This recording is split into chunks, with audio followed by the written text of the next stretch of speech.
इसके पहले वीडियो में हम पढ़ चुके हैं प्रकाश का अपवर्तन तथा परावर्तन। आइए अब हम लोग पढ़ते हैं गोली दर्पण।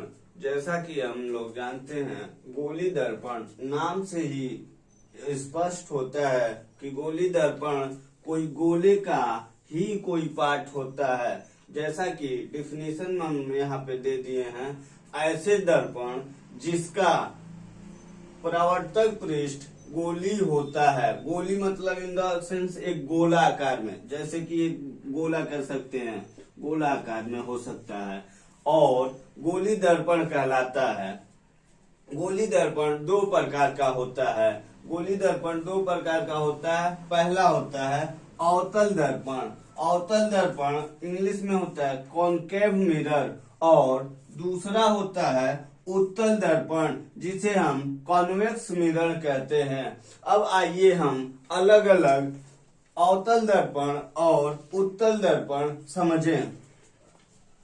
थोड़ा सा हम बताना चाहेंगे, गोली दर्पण मतलब एक गोल आकार का होता है। जैसे एक चम्मच का पूरा पार्ट ले लिया जाए, उसी को हम गोली दर्पण कहते हैं। आइए अब हम अवतल दर्पण समझें।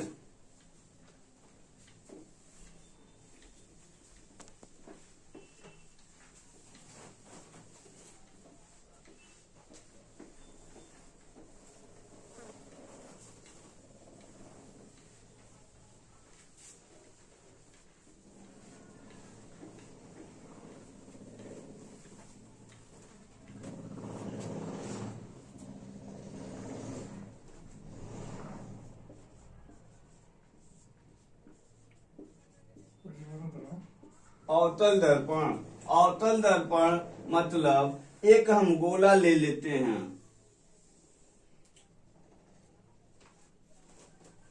गोला ले लेते हैं, इसका हम आधे भाग से काट देते हैं, जो कि इसका एक कोई केंद्र हो जाता है। इस पे अगर हम इसका अगर पूरा पार्ट इधर से काट दें, थोड़ा सा केवल ले लें और इसमें पीछे कलई कर दिया जाए,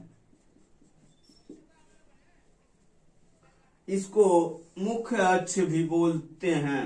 जो केंद्र होता है, वृत्त का जो केंद्र होता है, उसको हम वक्रता केंद्र भी कहते हैं। यह M1 व M2 से दर्शाते हैं। अगर इसमें हम बीचों बीच का पार्ट बोलें तो इसको पोल बोलते हैं। पोल इन द सेंस ध्रुव होता है।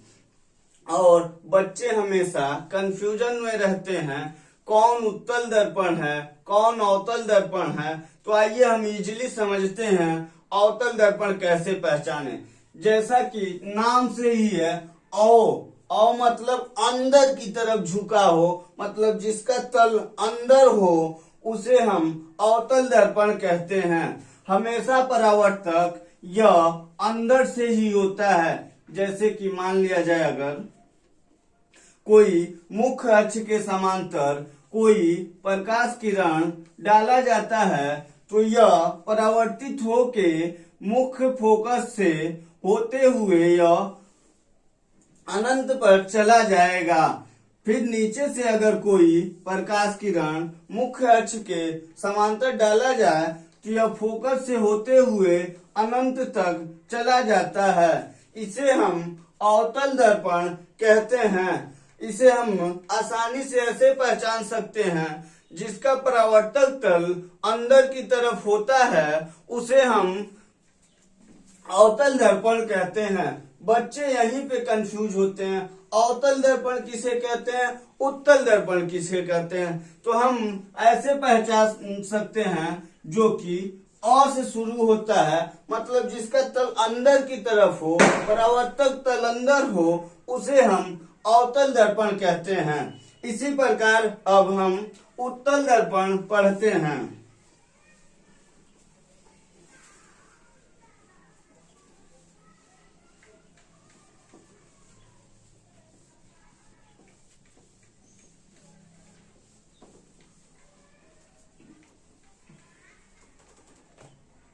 उत्तल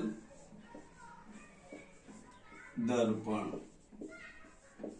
यह भी एक गोला का कटा हुआ ही पार्ट होता है, जो कि एक अगर गोला ले लिया जाए, जो कि अगर एक गोला ले लिया जाए और उसका एक पार्ट, एक गोला ले लिया जाए और उसका एक पार्ट काट दिया जाए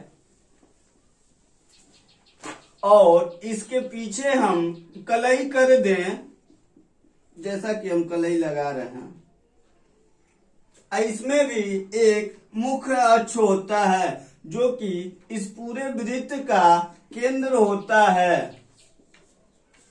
पूरे वृत्त का केंद्र होता है। और इसका उत्तल दर्पण और अवतल दर्पण में कंफ्यूजन होता है। तो उत्तल मतलब जिसका तल उभरा हुआ हो, जैसे हम हैं, हमारा पेट उभरा हुआ हो, उसको हम उत्तल दर्पण कह सकते हैं। ऐसे हम आसानी से याद रख सकते हैं, नहीं तो अवतल और उत्तल में कंफ्यूजन होता है।